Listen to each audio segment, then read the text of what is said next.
રાજકોટ જિલ્લાના ધોરાજીના પાંચપીરવાડી વિસ્તારમાં 20 જેટલા મહિલા પુરુષોને નાના બાળકોને ઝાડા ઉલટી થતા સારવાર અર્થે ધોરાજી સિવિલ હોસ્પિટલમાં ખસેડવામાં આવ્યા છે। નગરપાલિકાનું પાણીમાં ભૂગર્ભ ગટરનું પાણી ભળી ગયું હોવાના સ્થાનિક રહીશોનો આક્ષેપ છે। ધોરાજીના પાંચપીરવાડી વિસ્તારમાં 20 જેટલા મહિલા પુરુષોને નાના બાળકોને ઝાડા ઉલટી થતા સારવાર અર્થે ધોરાજી સિવિલ હોસ્પિટલમાં ખસેડવામાં આવ્યા છે।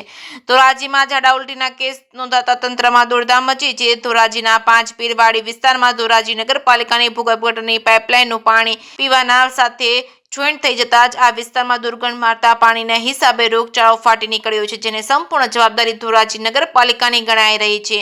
તાત્કાલિક આ બાબતે નગરપાલિકા પીવાના પાણીની પાઇપલાઇન સુધી માટે રિપેરિંગ કરી લોકોને શુદ્ધ પીવાનું પાણી મળે તેવી વ્યવસ્થા કરવી જોઈએ તેવી તેમણે માંગણી કરી છે। ધોરાજીના આરોગ્ય શાખાના બ્લોક હેલ્થ ઓફિસર ડોક્ટર પુનિત વાછાણીએ વગેરે ટીમ દ્વારા આ વિસ્તારમાં તપાસ કરવામાં આવી છે અને તેઓએ પણ જણાવ્યું છે કે પીવાના પાણીમાં ગટરનું પાણી ભરી જતા આ બનાવ બન્યો છે, જે બાબતે ધોરાજી નગરપાલિકાના અધિકારીઓને પણ જાણ કરી છે। તાત્કાલિક પાણીની પાઇપલાઇનને ચેક કરી રહ્યા છે। કોઈ પણ જગ્યાએ આ પ્રકારના વાંધા હશે તો તાત્કાલિક રિપેર કરી આપશે તેવું જણાવ્યું હતું। ધોરાજીના પાંચપીરવાડી વિસ્તારમાં અંદાજિત 20 જેટલા લોકોને ઝાડા ઉલટી થતા ધોરાજી સિવિલ હોસ્પિટલમાં ખસેડવામાં આવે છે। ઝાડા ઉલટીના કેસ સામે આવતા આરોગ્ય વિભાગ દ્વારા વિસ્તારમાંથી પાણીના નમૂના લેવાયા છે। નગરપાલિકાની પીવાના પાણીની પાઇપલાઇનમાં ભૂગર્ભ ગટરનું પાણી ભળી જતા રોગચાળો ફેલાયો છે। નગરપાલિકાની ટીમ દ્વારા પણ પીવાના પાણીની પાઇપલાઇનમાં ભળતા ગટરનું પાણીનું ફ્લોડ શોધવાની કામગીરી હાથ ધરવામાં આવી છે। ધોરાજી આરોગ્ય વિભાગની ટીમ અને તાલુકા આરોગ્ય અધિકારી પુનિત વાછાણી અને ટીમ દ્વારા વિસ્તારની મુલાકાત લેવામાં આવી છે। સ્થાનિકોએ આક્ષેપ કર્યો છે કે પાંચપીરવાડી વિસ્તારમાં અંદાજે 20 જેટલા લોકોને ઝાડા ઉલટી થતા જ હોસ્પિટલ ખાતે ખસેડવામાં આવ્યા છે। કે સિંહ ગુજરાતી સાથે મતીન બાપુ સૈયદ, ધોરાજી।